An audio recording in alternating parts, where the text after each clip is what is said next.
Conscious Living by Design. My name is Rush, and I'm your host.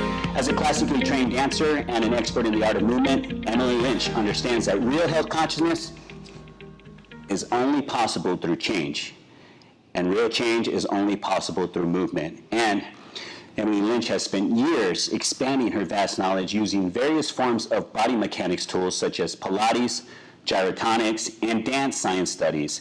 And with perfect aim, Emily Lynch blesses people's lives, she's healthily helpful, and more importantly, she helps her clients find joy through the art of movement. And for these reasons, we would like to introduce Emily Lynch as our third candidate for the Healthy Herd video series. Enjoy. Welcome to the Healthy Herd, Health Conscious Living by Design. Today's guest is Emily Lynch, the world's greatest person in the world, Emily Lynch. I got to tell you, one of the main reasons we chose you is for the Healthy Herd is because of your commitment to this community, your passion to help people transform their lives through the art of movement. Also, because you want to have people feel the joy of movement as well. So that's so awesome. But also, it's because we want to pick your brain as far as what is health conscious living by design mean to you, and allow other people to see what you think about that. Mm-hmm. So welcome to the show. Thank you. Awesome. For having me. Awesome, for sure. And of course, I'm friends with your husband as well, and he's a world-class person. So that's, you guys are a very special blend. Okay, Emily, we're going to go straight to the questions. Yeah. I want to pick your brain about this. What are some 4 philosophies that you follow, you and your husband follow, that show that you're living a health-conscious lifestyle? Definitely. So for me, being a movement instructor, obviously, one of the biggest is movement. I think a lot of people, you start talking about health and they're like, oh, my nutrition and my calories and what do I take in and out of my diet? They get kind of fixated on that. And a lot of people get overwhelmed by movement because they either never been taught how to do it properly, or they don't really know what they like to do, or they don't like doing it. Yeah. So, one of my favorite things is movement. I grew up dancing. So for me, that's the biggest thing is movement. Now, when you move, you also burn calories. So right. Then you're hungry. And then, when you're eating, when you're able to look at your nutrition, then it's, you get a better impact there, because then you're not just eating what you're craving. Right. You're eating what you need for fuel. Okay. So, movement. Movement, okay. The other thing is, don't take it too seriously. I think a lot of people, you say health and then, you get uptight. Yeah. It's like, oh, I have to eat rabbit food, or I have to eat these things to be healthy. No, it's all about balance. Okay. I think, and don't take it too seriously. Yes, don't eat a donut every single day. But, be smart and trust what you know. The other thing is, find something you do enjoy that's healthy. Because, like I said earlier, people get overwhelmed and then they don't want to do it because they're like, oh, it's not even fun at this point. I'm stressed. Right. So, right. If you find something that you enjoy doing, you're going to be able to, you're going to want to go back. You're going to want to sustain doing that. And then you're going to be healthy, hopefully, because you're fulfilling, whatever it is that you selected to try to be healthy. So okay. That's kind of those what are I would say. Yeah, those are really great. I think the really most important part is don't take it too seriously. I think a lot of people, I agree with you, they go over the top and they kind of have that guilt. Right. They fall in the guilt cycle whenever they fall short of that expectation. Yes. So I can understand that for sure. I'll raise my hand to that sometimes, And I do too. Yeah. I can't fit my workout in because I'm busy or something, or we have family stuff going on, and it's like, oh, I even feel like guilt, especially being a movement teacher. But, when you are able to feel that consistency because you love it, you come back to it, right? Yeah. And then, or even, if it takes months. I have some people it's a process. It's like they try it, they know they like it, but they're just busy. It's a season. They need a break or something. Right. And then they come back to it. So sometimes it's like that. Okay, and going through that process, your 4 philosophies, what are a couple of signs that say, hey, I am on the right track? Like I have some success here. What would you say? Definitely. For me, just, one of the things that I notice for me is energy levels.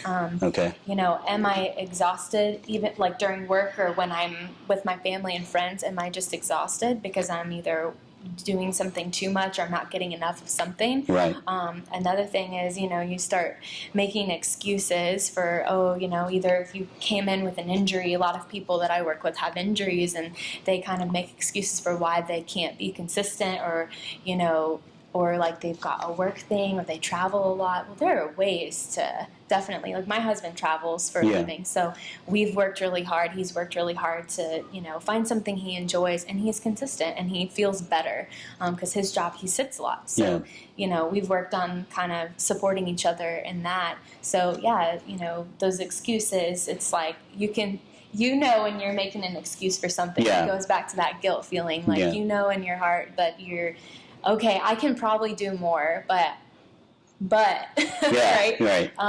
And then another thing is just what did I say? Energy levels. Energy levels. Then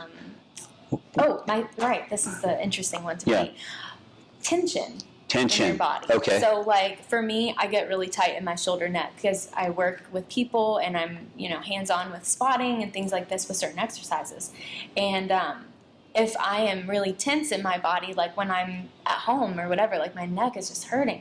For me, that means I've been stressing, or I've been either working too much and not taking care of myself. Right. And that becomes an excuse in its way, Right. So when I'm feeling good, like, and I don't have neck tension or low back tension, then I feel like, I am taking care of myself. I'm being healthy, on all those levels. Right. I love those answers. I really love those answers, especially the part that, the energy level, right when you said that, I got like goosebumps, and even the tension part, because those are kind of like,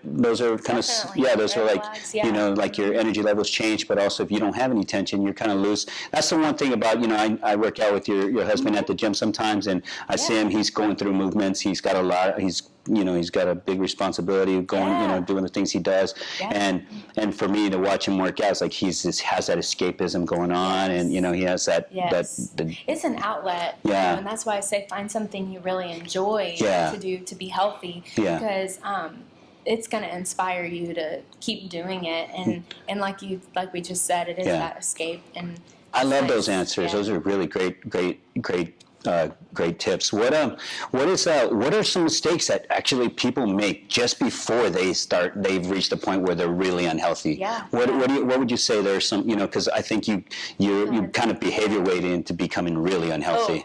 What do you think are some vices or some things that people I think one of the biggest things, we kind of brought it up in the last little discussion, but making excuses, that's like one of the biggest things. One of the biggest things is people come in, they want to do something new, they have this desire to change, right? But then for whatever reason, either a habit or a lifestyle or that cake in the fridge or, whatever it is, something stops them, and then they put that out in front of, especially me, because I work with a lot of people that are trying to get back to feeling better in their body, and they'll say these things, and so for me, I try to encourage them and redirect them a little bit. It's hard, and I get that. It's very real. We all have our habits and our things, but that's one of the biggest. The excuse making, right? I mean, those things can add up, I guess, right? You can be like, wow, now I have a 50-pound excuse. I know. Like behavior or like weight. Sleep. Why aren't you getting enough sleep? Okay. Oh, my show that I love to watch is on at midnight. No. Well, there's so many ways that you can record that ahead of time. Now we have this awesome thing called the internet, and we can like rewatch the stream, and those are extra things, and it all adds up money financial wise. But I mean, health it's serious. You only get one body. That's true. Another thing that I find kind of related to that is a lot of people come in with goals and high-level goals, like I want to lose this amount of weight, or I really want to work on my core, and I teach Pilates, so that's the biggest thing is we do work on the core, but they're like, I want to feel it, and I want to almost like get the six-pack, right? But it's like, okay, we can get there, but we've got to go back a little bit before we go forward. Sometimes fundamentals, you need to look at how's your body moving. But then people tend to, what I found with these goals that they have set, it creates this pressure. Leads back into those excuses, because then people start looking at, I've set these goals in the past and I didn't achieve them. They start looking in their past. Okay. or they're too far ahead of themselves in that I want to lose that 10 pounds. Yeah. So being present, I think, is super important when you're trying to be healthy. Yeah. What are you doing what did you do today that was healthy? Acknowledge those victories, be in the present, and don't, stress. It kind of goes back to, finding something sustainable, just tying all that together, what we were talking about earlier. It's really this full circle thing that I think people get so overwhelmed with health. It's the nutrition, it's the movement, it's this, I have to do all these things. But no, it's all one thing. I love it. If we can like if you, it's all, link it together. Mm-hmm. You know what, that is so, great. I love as you're listening, I'm like going, sleep. I'm like, dude, lofty goals, they're too big, like you got to take a step back to move forward, right? Yes. But, you have to set your foundation, rebuild your foundation, get it on some stable ground. That is so, like when I was listening, I was like, bing, like this light bulb moment was going on in me. Okay, so now you're part of the healthy herd, okay, and health conscious living by design. I think that's just part of you. You're already there. If there was one person in your life outside of your family and your husband, obviously, who is one person that you would include in your healthy herd that inspires you and influences you daily? Yeah, and this is such an interesting question. I had to think about this a lot because then I started thinking, oh, no, that's family, that's friend. So a lot of my family and close friends are very healthy, which is cool because they inspire me. But one of the people that I hold pretty dear to me is one of my clients here at the fitness center. She comes to my classes once a week, but I've gotten to know her over time. The coolest thing is that I see her around the gym. Every day I come in, no lie. There's Joan. Like, hi, Joan, how are you today? Like, we have this encounter. And over time, we've had these small conversations where I learned more about her and found out she has a garden, and she's brought me some things like tomatoes and peppers. Cool. And it's so sweet, and they're really tasty.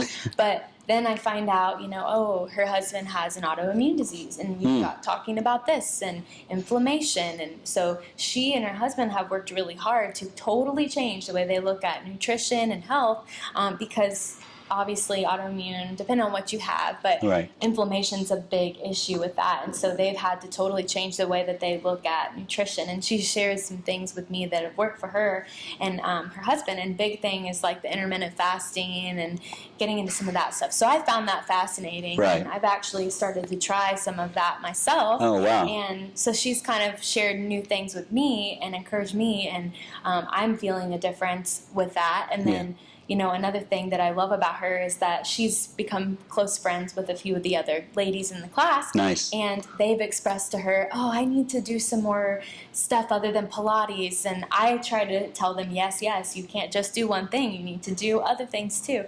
And she encouraged them to come meet her one day, and she trained them out on the floor and showed them how to work some of the machines because they were kind of intimidated, I think, by just all the stuff we have in the gym, the free weights, like they don't know how to do. What should we do? And we want to be smart with our alignment, like in Pilates, but we don't even know how to start. So she offered them, just come work out with me one day. I'll show you some things, and so she's just that kind of a person. And also, I had no idea how old she was. Like, to me, I thought she was in her, 40s or something. Well, anyway, I find out that is not the age. It's about 20 years difference from that, and I never would have guessed it. So I'm like, she told me movement is what helped me. So if I can look like her when I'm her age, that inspires me, because she looks and feels good. She's not had any surgeries or any injuries. So it's cool to know that, you take your health into your hands in that way with nutrition, movement, and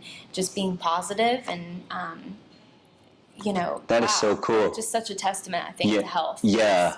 Man. I listen to your answers, or this particular one, because I always say you said a client, which is like if you, I know it's like, what, you would think it'd be somebody different, or but that's part of that's what the great thing about it too is, as you were sharing with me, I was like listening to you explain. You're like my client. I was like, and that's part of what drives you to be great, and that's what helps you to be good in your business is your clients and their achievements, and another hallmark, one of the benchmarks for great teachers and people that are in the next level is when their when their clients become teachers themselves and they educate people. So hearing that story, I'm like going, yeah, this is awesome. Yeah. That's freaking awesome. So great, Cool. great. Yeah, I get goosebumps when you're answering me.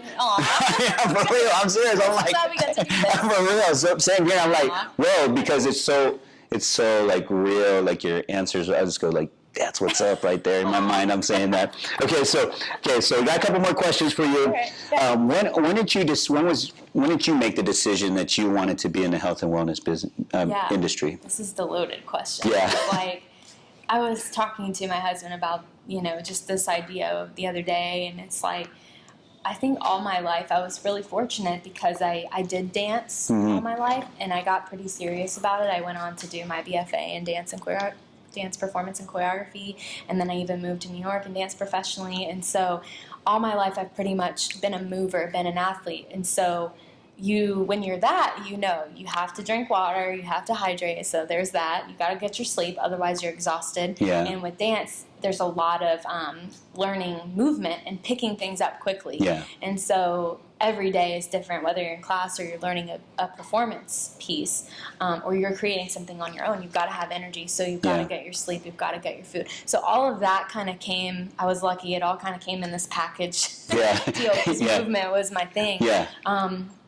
And then from there, I was lucky also. I didn't really have any severe injuries. It wasn't until, like my senior year of high school when I was super busy. Yeah. I had a lot of stuff going on, and there's the pressure going into college.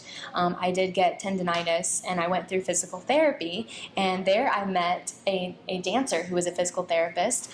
She would dance with the Boston Ballet, and she became, I think it was a hand physical therapist. So, but I got to meet her, and I just thought, wow, how cool to see a dancer, professional dancer turned physical therapist. Yeah. Like, that kind of blew my mind. So that kind of put a little seed into the soil for me. Right. And then went on to college and learned more about body mechanics. We had to take conditioning for dancers, dance science, which is where we were paired with a partner, and we had to pick an injury and basically come up with a rehab program. Okay. And then find dancers that in our program that had maybe that issue, that they were prone to that injury. Yeah. Then we helped them basically rehab. They didn't have the injury yet, but they could in the near future if they hadn't fixed some of their alignment issues. Right.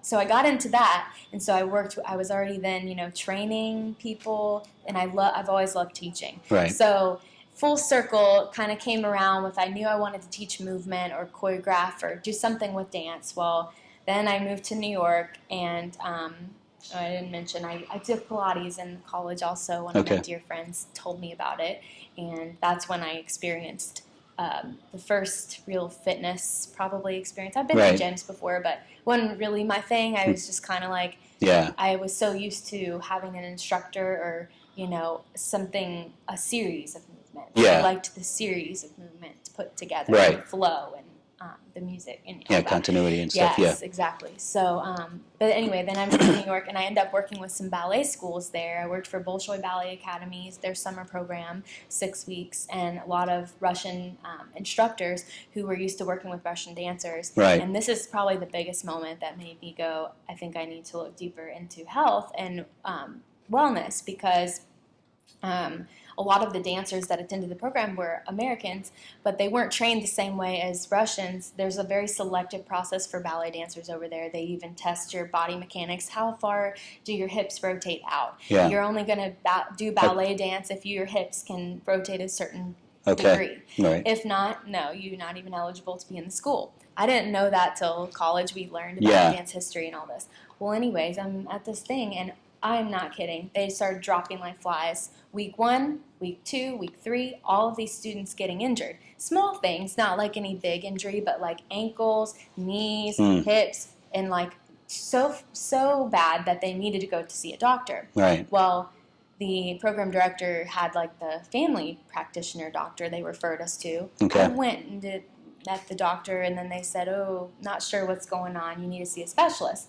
So using my dance education, I knew of a dance rehab specialist. So I went ahead and made the decision, we're going to go see this guy. Right. Because I was like, parents are wasting money and time, and like, Right. why don't we just go to somebody that knows what dance is, knows what athletes need, what kind of rehab.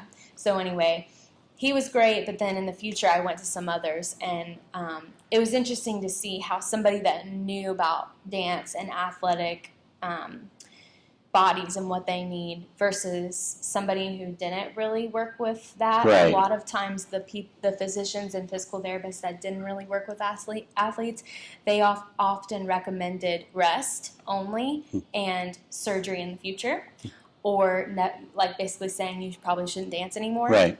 Or the other side of it, that we're the specialists that knew the athlete, said, this is probably what's going on. You're going to rest for this many days, but after that, just avoid jumping. Just avoid these things in dance. You can dance, just avoid these. Right. And basically encourage them to be smarter dancers, not do it. Right. And so that made me my head go, oh, that's interesting. Orthopedic surgeon, one specialist knows what athletes need, one not. How can the two responses be totally different? Yeah. And you have a little kid there with you that's 15, and they start bawling when the doctor says, don't ever dance again. So that made me so upset, because I could be in the shoes of And then them. that's when And that's when I was just like, okay, I know a lot more about what's going on with dancers. Yeah. And I'm not a physical therapist or a doctor, but I know body mechanics, and I know how the joints and muscles should work. Right. So that's how I got in. So I'd that's already how done Pilates, and so I started, I continued to work for another ballet school there for 3 years later. And I was an RA. I was literally just like a resident advisor for this ballet school. Right. But the kids knew I had a background in dance, and they started coming to me and like, hey, I hurt my ankle. Like, So you give them what do you think's exercises. going on?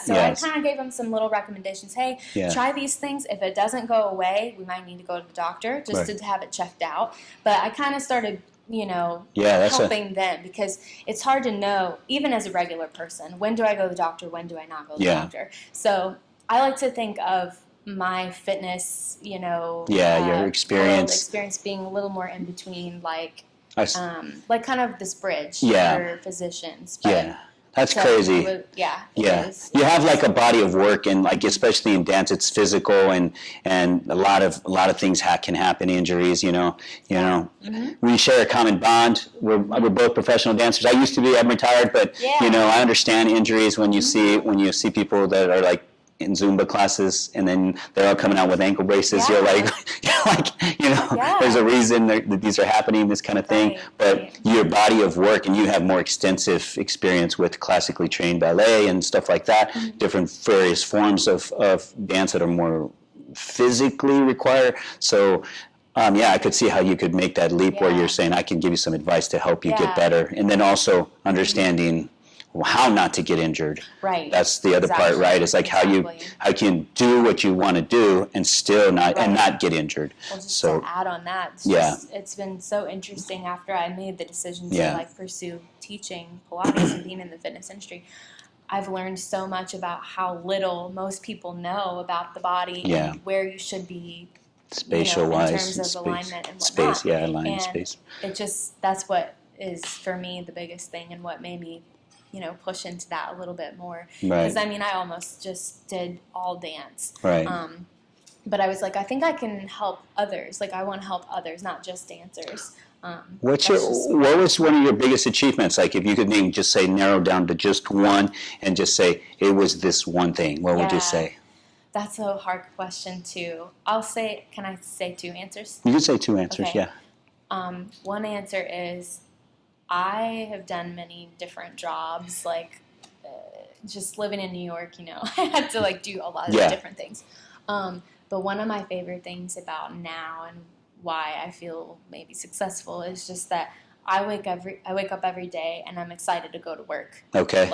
That's a good answer. To me, I know success is questionable. What does that mean to you? Yeah. But for me, just the fact that I wake up every day and you have your days where you just want to sleep a little extra.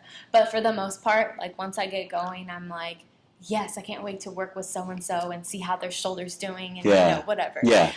So that's one. Okay. And then two, maybe an achievement in terms of me and my work is there was one client that I worked with when I lived in Florida. She is one of the sweetest humans, but she trained with me probably for 6 to 8 months. And I had to move, so I didn't end up continuing to work with her.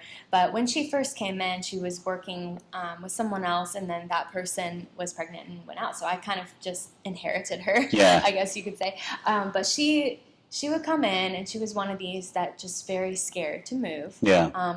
Had a hip tension, no matter what we did, we'd be doing something random, and every time it would just, ow, that hurts, that hurts. And then she had frozen shoulder, diagnosed with that through PT. That she did a little PT, and it apparently didn't really give her much relief. Yeah. It just was a little less tight.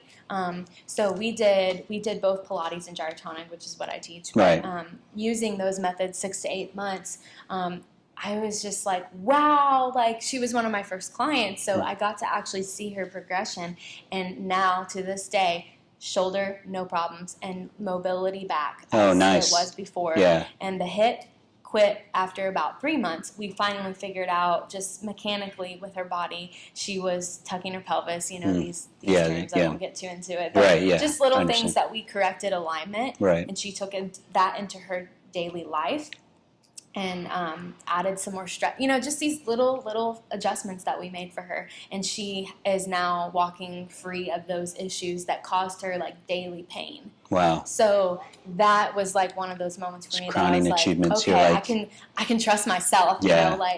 Okay, we're on the right page, and I felt successful, and she did. Like That's it was so cool. a double thing. So, yeah, that's so cool. So special. Yeah, they're like those are like really like those are like badge of like they're like they're not it's not a trophy, it's like an actual like I don't know, it's like I guess a testimony or something. Yeah, something like that. Yeah, it's really cool. That's like I love that. Mm-hmm. Okay, so last question.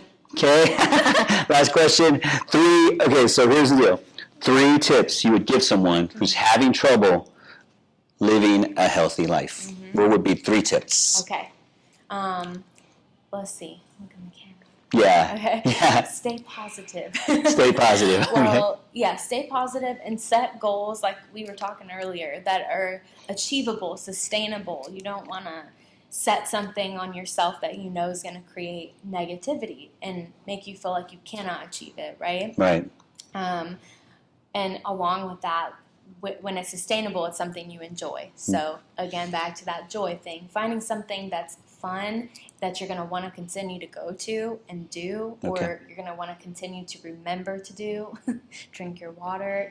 I have a client right now, for example. Yeah. She's been working on her water intake, and she has a little app on her phone, and it's a pill reminder app, actually. Oh, nice. But it went off when we were in a session the other day, and she has this little, snicker laugh on the tone. And she's like, oh, I didn't know what it was. And I was like, what is that? And she's like, oh, that's my reminder to make me drink water. And I was just, about died because I was like, okay, that's a great way to, And it's funny. That is funny. It makes her laugh. And and it's been 3 months, 2 or 3 months, I think, of her doing that. So anyway, just hilarious. And then, I think one of the hardest things too about being healthy is sometimes we feel like we're on our own, because it's our body and we are responsible, and we have to set our schedule, that sort of thing. But I think something that I have seen that's helped people, and myself included, is community. And I just got the chills when I said that. But that's cool. A couple of my clients, they come to the same classes, and like I said with Joan earlier, they've made friends, and before class they get there a little early, they talk. Yeah. After class they talk, and they talk about how they feel better or worse or whatever it is. Right. And I just think that's so special. And when you're just like this healthy herd, it's a community. And I think that we can keep each other accountable. You can inspire and encourage each other, new tips and tricks, whatever it might be. Right. And just connecting with others. I mean, I think that it's always good to meet new people, and they kind of challenge you a little bit sometimes. Right. And I think that's healthy. That is so cool. So- I got goosebumps. Man, you can't. This is like goosebump. Video series. Goosebump. Video, whatever. We can create a new video series. Goosebumps. People give you goosebumps. For Whatever. October. Yeah, exactly. Well, I got to tell you, this has been fantastic. Sitting down and talking with you. I mean, everything and then some.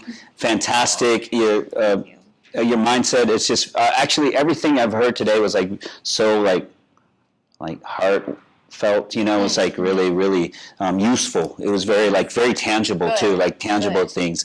Okay, so tell us what you got going on. Where what classes do you have and stuff like that? Let these guys know so that you can invite them and invite these guys to your classes. Oh, definitely, yeah. So I work at Craig Ranch Fitness Center. I'm a Pilates coordinator here. We have a full Pilates studio, and so we have Pilates group classes. We have 5 spots open in each class, so it's a nice small group setting, which is kind of cool because a lot of the other studios around have 12, and so it's that's why I love working here is that it's a small group, and you do get that a little more one-on-one attention in the classes. Then we also offer private sessions and semi-private. So semi-private could be anywhere from 2 to 3 people, and private sessions is a one-on-one training session, and that's something I'd recommend for somebody either just getting started or if you have a severe injury that you're trying to work through. The one-on-one is great because we get that time to talk about your past and let's see what we can work on to help you feel better. And then we also just got the gyrotonic method here at Craig Ranch. Right. So we have one of the towers, and it's a whole other ball game. But right now it's private session based, and we're hoping maybe to grow it in the future. And if you're interested in doing Pilates or gyrotonic, the best way right now to find out more information is to contact me.